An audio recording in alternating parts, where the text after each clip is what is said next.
Hello dear students, welcome to Archigen Objective Book Solution Series. I am Pramod Sak, welcomes you in my YouTube channel Mac Learning Point. In this video we are going to discuss production engineering from question number 121 to 135. So let's start from question number 121. The arc in atomic hydrogen welding takes place between the तो atomic hydrogen welding के बारे में हम discuss कर चुके हैं last lecture में। अगर आप लोगों ने लास्ट लेक्चर्स को नहीं देखा है तो लास्ट लेक्चर्स जरूर देख लें। यहाँ पे हम लोगों ने देखा था, यहाँ टंगस्टन के इलेक्ट्रोड होते हैं और दो इलेक्ट्रोड लिए जाते हैं इसके अंदर। उन दोनों इलेक्ट्रोड के बीच में आर्क जनरेट होता है। तो यहाँ पे देखते हैं, in this system heat is obtained from N alternating current between two tungsten electrodes in an atmosphere of hydrogen. तो यहाँ पे जो हाइड्रोजन है, हाइड्रोजन सील्डिंग गैस का काम करती है। यहाँ पे हाइड्रोजन गैस यूज करते हैं अपन, और यहाँ पे टू टंगस्टन इलेक्ट्रोड यूज किए जाते हैं और उन टंगस्टन इलेक्ट्रोड और वर्कपीस के बीच में क्या है, आर्क जनरेट होता है। और यहाँ पे जो करंट हम यूज करते हैं वो कौन सा होता है, अल्टरनेटिंग करंट। ठीक है, ये 3-4 पॉइंट्स हैं वो आपको याद रखने हैं। तो यहाँ पे ऑप्शन नंबर ई सही हो जाएगा, टू टंगस्टन इलेक्ट्रोड। नेक्स्ट देखते हैं 122, the arc in argon arc welding takes place between the tungsten inert gas welding को हम क्या कहते हैं, आर्गन आर्क वेल्डिंग, क्योंकि उसके अंदर आर्गन सील्डिंग गैस की तरह यूज की जाती है। यहाँ पे हम लोग देख सकते हैं, ये जो टीआईजी वेल्डिंग है, टीआईजी वेल्डिंग के अंदर हम क्या करते हैं, non consumable tungsten electrode use करते हैं और यहाँ पे जो सील्डिंग गैस होती है, इनर्ट गैस होती है, वो आर्गन यूज करते हैं। यहाँ पे आर्गन और हीलियम दिया है दोनों। The major inert gases that are used are argon and helium. लेकिन मेनली हम अगर देखें तो ज़्यादातर आर्गन का यूज किया जाता है इसके अंदर। तो इसका आंसर क्या हो जाएगा, आर्गन आर्क वेल्डिंग के अंदर आर्गन गैस यूज करेंगे और जो इलेक्ट्रोड है, इलेक्ट्रोड हमारा कैसा रहेगा, नॉन कंज्यूमेबल टंगस्टन इलेक्ट्रोड। तो यहाँ पे non consumable tungsten electrode and work piece, option number D correct हो। नेक्स्ट है 123, इसमें पूछा है the following gas is used in tungsten inert gas welding process. तो टंगस्टन इनर्ट गैस वेल्डिंग के अंदर हम आर्गन गैस यूज करते हैं, ऑप्शन नंबर डी करेक्ट हो जाएगा। नेक्स्ट है 124, the main advantage of MIG welding over TIG welding is that. तो एमआईजी और टीआईजी वेल्डिंग देख लेते हैं। एमआईजी वेल्डिंग में क्या होता है, हम कंज्यूमेबल इलेक्ट्रोड यूज करते हैं और टीआईजी वेल्डिंग के अंदर हम जो यूज करते हैं, टंगस्टन इलेक्ट्रोड यूज करते हैं जो नॉन कंज्यूमेबल रहता है। इसके अंदर फिलर रॉड का हम यूज करते हैं। लेकिन एमआईजी वेल्डिंग के अंदर क्या होता है, यहाँ पे जो इलेक्ट्रोड है उसी को कंज्यूम करना है, वही हमारा यहाँ पे मेल्ट होगा। तो इस केस में क्या होगा कि अगर ये हमारा वर्क पीस है और यहाँ पे ये जो इलेक्ट्रोड हमारा लगा हुआ है, ये जो इलेक्ट्रोड है इसी को मेल्ट होना है। तो इसको मेल्ट होने के लिए हमें करंट जो रिक्वायरमेंट है, करंट की रिक्वायरमेंट ज़्यादा होगी, करंट ज़्यादा लगेगा हमें, तभी ये इलेक्ट्रोड हमारा क्या करेगा, मेल्ट होगा और इस वर्क पीस के ऊपर डिपॉजिट होगा, जहाँ पे ये वेल्ड जोन बनाएगा और इसके द्वारा यहाँ पे वेल्डिंग होगी। लेकिन टीआईजी वेल्डिंग के अंदर हम non consumable tungsten electrode use करते हैं और फिलर रॉड हम यहाँ पे अलग से ऐड करते हैं जो मेल्ट होती है और वेल्ड जोन के अंदर मेल्ट होके उसको वेल्ड करती है। तो यहाँ पर जो करंट है, करंट हमारा ज़्यादा अप्लाई होता है, जिसके कारण यहाँ पे जो पेनिट्रेशन है, पेनिट्रेशन भी हाई होता है। तो इसलिए इसका जो करेक्ट ऑप्शन होगा वो क्या हो जाएगा, ऑप्शन नंबर बी हो जाएगा। Former permits use of large currents thereby allowing higher deposition. तो एमआईजी वेल्डिंग के अंदर हम लार्ज करंट यूज करते हैं, जिसके कारण डिपोजिशन रेट है वो भी बढ़ जाती है। तो ऑप्शन नंबर बी करेक्ट हो जाएगा इसका। नेक्स्ट है 125, which of the following material is best weldable with itself. तो यहाँ पे पूछा है कि ऐसा कौन सा मटेरियल है जिसको हम उसी मटेरियल के साथ अच्छी तरीके से वेल्ड कर सकते हैं। जो माइल्ड स्टील है, माइल्ड स्टील हमारा सबसे सॉफ्ट मटेरियल रहता है। ठीक है, माइल्ड स्टील हमारा बहुत सॉफ्ट मटेरियल रहता है। अगर हम माइल्ड स्टील का ये इलेक्ट्रोड लेते हैं, ये हमारा माइल्ड स्टील का वर्क पीस है, इसको हमें वेल्ड करना है और यहाँ पे जो इलेक्ट्रोड हम ले रहे हैं वो भी माइल्ड स्टील का लेंगे। अगर माइल्ड स्टील का लेंगे तो इसके द्वारा इस माइल्ड स्टील के वर्क पीस की जो वेल्डिंग है वो अच्छी तरीके से हो सकती है, क्योंकि जो मटेरियल है, जो वेल्ड जोन बनेगा वो हमारा इसी मटेरियल का बनेगा, और जो माइल्ड स्टील है, माइल्ड स्टील इजीली वेल्ड हो जाती है किसी भी वेल्डिंग के द्वारा, और यहाँ पे माइल्ड स्टील बहुत सॉफ्ट होने के कारण बहुत कम टेम्परेचर पर ही क्या हो जाती है, ये मेल्ट हो जाती है और इजीली वेल्ड हो जाती है। तो इसलिए ऑप्शन नंबर डी करेक्ट है। अब देखते हैं next question. Question number 126, which of the following material is best cut by oxy cutting process. तो इनमें से कौन सा मटेरियल है जिसको हम अच्छी तरीके से कट कर सकते हैं ऑक्सी कटिंग प्रोसेस या ऑक्सी एसिटिलीन वेल्डिंग के द्वारा। ऑक्सी एसिटिलीन वेल्डिंग देख लेते हैं प्रोसेस क्या होती है। The oxy acetylene welding process can be used for welding almost all metals and alloys used in engineering practice. इसके द्वारा हम सारे मटेरियल्स को कट कर सकते हैं, वेल्ड कर सकते हैं ऑक्सी एसिटिलीन वेल्डिंग के द्वारा, लेकिन बेस्ट सूटेबल रहती है माइल्ड स्टील के लिए, क्योंकि माइल्ड स्टील बहुत ही सॉफ्ट मटेरियल रहता है। The advantage of using acetylene instead of other fuels with oxygen is that it produces a comparatively higher temperature. Acetylene को यूज करते हैं दूसरे फ्यूल्स की जगह, क्योंकि ये ऑक्सीजन के साथ मिलकर ये हाई टेम्परेचर प्रोड्यूस करती है। Also an inert gas envelope, और एक इनर्ट गैस एनवेलप भी प्रोड्यूस करती है, जिसके अंदर क्या होता है, consisting of CO2 and water vapour which prevent the molten metal from oxidation, जो ऑक्सीडेशन से भी प्रिवेंट करता है। The principle of oxy acetylene welding is the ignition of oxygen and acetylene gases mixed in a blow pipe fitted with a nozzle of suitable diameter. तो यहाँ पर दो cylinders होते हैं, यहाँ पे ये एक एसिटिलीन का सिलेंडर हो गया, ये ऑक्सीजन का सिलेंडर हो गया। तो यहाँ पे इन दोनों को एक पाइप के थ्रू यहाँ पे लेके आया जाता है, यहाँ पे ये दोनों मिक्स होती हैं, नोजल के थ्रू यहाँ से दोनों को मिक्स करके हम आगे की ओर भेजते हैं। This flame is applied to the edges of the joint, और इस फ्लेम को हम जो जॉइंट जहाँ पे हमें करना है वहाँ पे हम अप्लाई करते हैं to a wire filler of the appropriate metal which is thereby melted and run into the joint. और यहाँ पे जो फिलर मटेरियल यूज कर रहे हैं हम, ये जो रॉड है, ये फिलर मेटल जो यहाँ पे यूज कर रहे हैं, ये इस फ्लेम के कारण मेल्ट होती है, और जहाँ पे जॉइंट करना है वहाँ पे ये मेटल हमारी डिपॉजिट होती है। When the acetylene is burned in an atmosphere of oxygen, an intensively hot flame with a temperature of about 3300 degree Celsius is produced। जब एसिटिलीन बर्न होती है किसके, ऑक्सीजन के एटमॉस्फेयर में, ठीक है, ऑक्सीजन के एटमॉस्फेयर में जब एसिटिलीन बर्न होती है तो इंटेंसिव हॉट फ्लेम जनरेट होता है यहाँ पे, जिसका टेम्परेचर 3300 डिग्री सेल्सियस होता है। As the melting point of steel is approximately 1300 degree Celsius, the metal is fused very rapidly at the point at which the flame is applied। तो यहाँ पे जो मेल्टिंग पॉइंट होता है किसका, स्टील का, 1300 डिग्री सेल्सियस होता है, इसलिए जब हम इस फ्लेम को अप्लाई करते हैं तो वो रैपिडली फ्यूज हो जाती है उस मेटल के साथ और इजीली वेल्ड हो जाती है, बहुत जल्दी वेल्ड हो जाती है। तो ये जो ऑक्सी एसिटिलीन वेल्डिंग है वो माइल्ड स्टील के लिए बहुत सूटेबल होती है।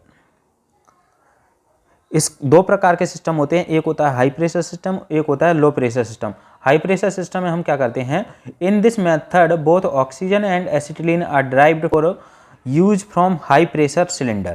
तो यहाँ पे ऑक्सीजन और एसिटिलीन दोनों ही हाई प्रेशर सिलेंडर से ड्राइव की जाती हैं।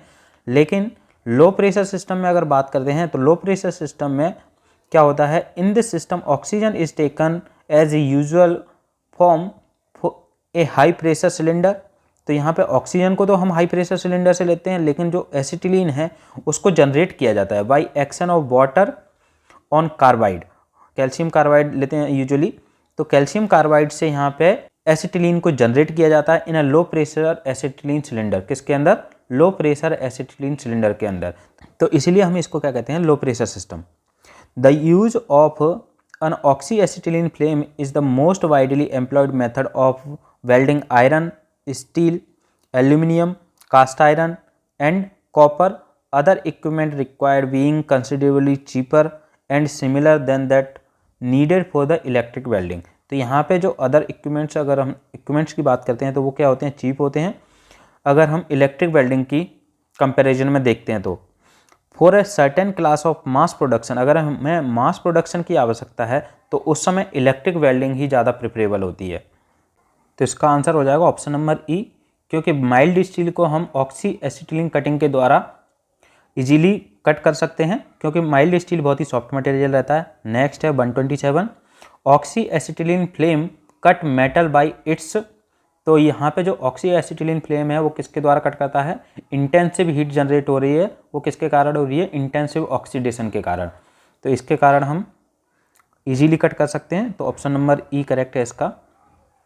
नेक्स्ट देखते हैं 128, इसमें पूछा है in gas welding the combustion takes place by mixing oxygen with. तो ऑक्सीजन के साथ हम एसिटिलीन मिक्स करते हैं, तो एसिटिलीन हमारी क्या होती है? फ्यूल गैस होती है। ऑप्शन नंबर बी करेक्ट है।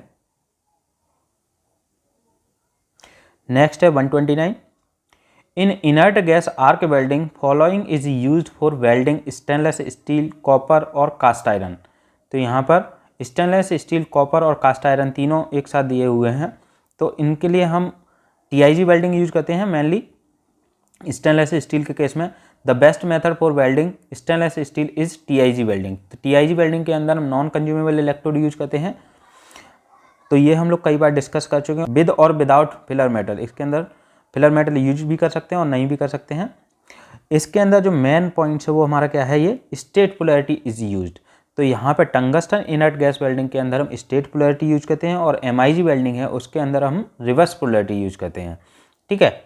और जो सील्डेड गैस है वो हमारी क्या है? आर्गन है। ये हम लोग देख चुके हैं, सील्डेड गैस हम यहाँ पे आर्गन यूज करते हैं TIG वेल्डिंग के अंदर, और स्टेट पोलैरिटी यूज करते हैं। तो यहाँ पे क्या हो जाएगा option? Straight polarity with DC current. Option number C correct हो जाएगा। DC करंट के साथ हम स्टेट पोलैरिटी यूज करते हैं, क्योंकि डायरेक्ट करंट के अंदर ही जो पोलैरिटी है उसको चेंज करने का ऑप्शन होता है, उसके अंदर हम स्टेट पोलैरिटी और रिवर्स पोलैरिटी दोनों चेंज कर सकते हैं। तो ऑप्शन नंबर सी करेक्ट है इसका। नेक्स्ट है 130, oxygen to acetylene ratio in case of carburising flame. तो कार्बोराइजिंग फ्लेम हम लोग पहले भी डिस्कस कर चुके हैं। यहाँ पे कार्बोराइजिंग फ्लेम के अंदर ऑक्सीजन टू एसिटिलीन रेशियो कितना होता है? 0.9 to 1। ये याद रखना आपको। ऑप्शन नंबर बी करेक्ट है। नेक्स्ट है carburising flame is use to weld metals like. तो कार्बोराइजिंग फ्लेम के अंदर हम कौन कौन सी मेटल्स को वेल्ड कर सकते हैं यहाँ पे देखते हैं। The carburising flame is used for following purposes to join those material which are readily oxidise. ऐसे मटेरियल जो जल्दी ऑक्सीडाइज हो जाते हैं। Thus it is use to weld aluminium. ये एल्यूमिनियम को वेल्ड करने के लिए it prevent the formation of aluminium oxide, क्योंकि ये एल्यूमिनियम ऑक्साइड के फॉर्मेशन को प्रिवेंट करता है at the time of welding. To weld monel metal, monel metal को भी हम वेल्ड कर सकते हैं। हाई कार्बन स्टील को वेल्ड कर सकते हैं, अलॉय स्टील को वेल्ड कर सकते हैं। To give a hard facing material in some cases. ये सारे मटेरियल्स को हम कार्बोराइजिंग फ्लेम के द्वारा वेल्ड कर सकते हैं। तो इसके अंदर देखते हैं aluminium, stainless steel, zinc, die casting, निकल और मोनल मेटल। तो ऑप्शन नंबर सी करेक्ट हो जाएगा इसका। नेक्स्ट देखते हैं 132, न्यूट्रल फ्लेम हैज़। तो न्यूट्रल फ्लेम के अंदर कितने जोन्स होते हैं? हमारे 2 जोन्स होते हैं, और कार्बोराइजिंग फ्लेम के अंदर होते हैं हमारे 3 जोन। तो यहाँ पे देख सकते हैं न्यूट्रल फ्लेम हम ये डिस्कस कर चुके हैं पहले ही। As the name implies this flame has equal amount of oxygen and gases fuel by the volume. This flame burns fuel completely and does not produce any chemical effect. ये जो flame होता है, neutral flame होता है, इसके अंदर oxygen और acetylene दोनों एक समान मात्रा में होती हैं, और it does not produce any chemical effect on the metal to be welded. जिस मेटल को हमें वेल्ड करना है उस मेटल के साथ कोई भी केमिकल इफेक्ट प्रोड्यूस नहीं करता है। It is mostly use for welding mild steel. ये माइल्ड स्टील को वेल्ड करने के लिए यूज किया जाता है, stainless steel, cast iron etcetera. It produces little smoke, और इसके अंदर स्मोक भी बहुत कम प्रोड्यूस होता है। This flame has 2 Jones, the inner zone has the white in colour and the temperature of about 3100 degree Celsius, and outer zone has blue colour and has temperature about 1275 degree Celsius. और carburizing flame के अंदर 3 Jones होते हैं। This flame has access of fuel gas. जो ratio रहता है carburising flame के अंदर वो कितना रहता है? 0.9 to 1, 0.9 to 1 रहता है। तो यहाँ पे फ्यूल गैस जो है ज़्यादा मात्रा में रहती है। This flame chemically react with the metal and form metal carbide. तो ये मेटल के साथ रिएक्ट करती है और मेटल कार्बाइड बनाती है। Due to this reason this flame does not used with metals which absorbs carbon, जो कार्बन को एब्जॉर्ब करती हैं ऐसी मेटल के साथ हम इस फ्लेम को यूज नहीं करते हैं। It is smoky and quite flame. This flame has 3 regions, the inner zone has white colour, the intermediate zone which is red in colour and outer zone has blue colour. The inner cone temperature is about 2900 degree centigrade. This flame is used to weld medium carbon steel and nickel. Carburizing flame है, इसके अंदर 3 zone होते हैं। एक zone ये हो गया white होता है, वे लाइट ब्लू, और ये तो यहाँ पे 3 जोन बनते हैं और नेचुरल फ्लेम के अंदर 2 जोन बनते हैं। ठीक है, ये आपको याद रखना है। तो इसका आंसर क्या हो जाएगा? न्यूट्रल फ्लेम का हो जाएगा ऑप्शन नंबर बी और कार्बोराइजिंग फ्लेम का हो जाएगा option number C, 3 zones. Next है 134। इसमें क्या पूछा है? In forehand gas welding operation the angle between the rod and the work is kept around. तो यहाँ पे एंगल पूछा गया है रॉड और वर्क पीस के बीच में। तो देखते हैं फोरहेड और backward welding. Method of welding, welding के जो मेथड होते हैं वो 2 प्रकार के होते हैं। There are 2 methods of welding by means of the oxy acetylene blow pipe. First होती है लेफ्टवर्ड और फॉरवर्ड वेल्डिंग, सेकंड होती है राइटवर्ड और बैकवर्ड या बैक हैंड वेल्डिंग। तो फर्स्ट लेफ्टवर्ड या फॉरवर्ड या फोर हैंड वेल्डिंग देखते हैं हम। इसके तीनों नाम हैं लेफ्टवर्ड, फॉरवर्ड या four hand welding.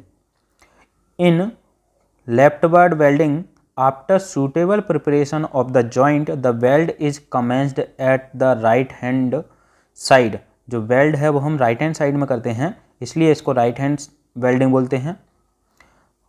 Right hand side of the joint and below pipe is given a study forward movement. और यहाँ पे जो बिलो पाइप है उसको हम स्टडी मूवमेंट देते हैं फॉरवर्ड डायरेक्शन में, इसलिए इसको फॉरवर्ड वेल्डिंग भी बोलते हैं और फोर हैंड वेल्डिंग भी बोलते हैं। with a slight sideways motion zigzagging along the weld towards the left as shown in the figure। तो यहाँ पे ये हमारा ब्लो पाइप है और ये हमारी फिलर रॉड है। ठीक है, तो जब ब्लो पाइप को हम फॉरवर्ड डायरेक्शन में इस डायरेक्शन में मूव करते जाते हैं और यहाँ पे फिलर रॉड हमारी मेल्ट होती जाती है इस जॉइंट के बीच में, और यहाँ पर हमारा बेल्ट जोन बनता जाता है, वेल्डिंग होती जाती है, तो साइड बाई साइड वेल्डिंग होती जाती है। तो यहाँ पर जब ये ब्लो पाइप है वो फॉरवर्ड डायरेक्शन में मूव करता है, इसीलिए हम इसको क्या कहते हैं? फॉरवर्ड या फोर हैंड वेल्डिंग। ठीक है, अब यहाँ पे एंगल की अगर बात करते हैं तो एंगल कितना होता है? ये हमारी फिलर रॉड हो गई और ये वर्क पीस हो गया। तो वर्क पीस और रॉड के बीच में जो एंगल है वो हमारा कितना है? 30 to 40 डिग्री से। और ब्लो पाइप और वर्क पीस के बीच में अगर एंगल पूछा जाता है तो हमारा कितना होगा? 60 to 70 डिग्री। तो यहाँ पे जो क्वेश्चन में पूछा गया है वो है रॉड और वर्क पीस के बीच में पूछा गया है, तो कितना हो जाएगा? 30 to 40। यहाँ पे ऑप्शन में ए 30 दिया है, तो ऑप्शन नंबर ए करेक्ट हो जाएगा। Blow pipe is kept at an angle of 60 to 70 degree to the surface of the work piece so that the flame plays ahead of it and the filler rod held at an angle 30 to 40। और यहाँ पे filler rod हमारी 30 to 40 degree पर रखी जाती है। Is held just ahead of the flame and progressively fed into it. तो यहाँ पे vertical joints are welded by this technique. इसके द्वारा वर्टिकल जॉइंट्स हम बना सकते हैं easily. This technique is restricted to welding of mild steel plates up to 5 mm thick cast iron and non ferrous metals. तो यहाँ पर ये पॉइंट भी आपको याद रखना है, ये जो वेल्डिंग है, ये जो वेल्डिंग टेक्निक है वो हमारी कहाँ तक रिस्ट्रिक्टेड होती है? 5 mm थिकनेस तक। ठीक है, हम इसके द्वारा केवल 5 mm थिकनेस की प्लेट्स को ही ज्वाइन कर सकते हैं। तो ये पॉइंट आपको याद रखना है। नेक्स्ट क्वेश्चन क्या है? इसका आंसर हमारा ऑप्शन नंबर ए हो गया। नेक्स्ट है 135। For welding metals less than 5 mm thick following method of gas welding would give best results. तो यहाँ पे फोर हेड जो वेल्डिंग है, फोर हैंड वेल्डिंग या फोर हेड वेल्डिंग, इसके द्वारा हम 5 mm थिकनेस तक ही वेल्डिंग कर पाते हैं। तो ऑप्शन नंबर ए करेक्ट हो जाएगा इसका। So thanks for watching. If you like the video please share with your friends. अगर आपने अभी तक इस चैनल को सब्सक्राइब नहीं किया है तो चैनल को सब्सक्राइब करें और लेटेस्ट वीडियो की नोटिफिकेशन के लिए बेल आइकन को प्रेस करें, जिससे आपको लेटेस्ट वीडियो की नोटिफिकेशन मिल जाएगी। तो चलिए मिलते हैं नेक्स्ट वीडियो में।